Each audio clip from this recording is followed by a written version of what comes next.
মামা হুম দেখো এইদিকে অঙ্কটা দেখো। হুম ওপরে কত আছে 9 আর নিচে কত আছে? 3 এইটা 3। না এটা কত? 2 হ্যাঁ, তাহলে আমি ওপরে কটা টানবো? 9টা। 9টা দাঁড়ি 1 2 3 4 5 6 7 8 9। নিচে কটা টানবো? 2 দুটো।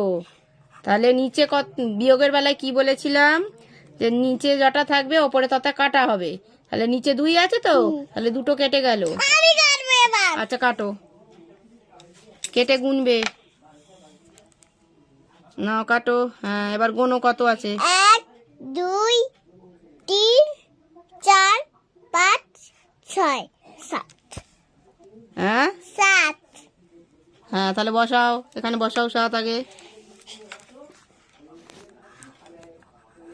বসিয়েছি ওখানে খাতায় বসাও। ঠিক আছে তুমি বসাও খাতায়। 7 হ্যাঁ ঠিক আছে। এই দেখো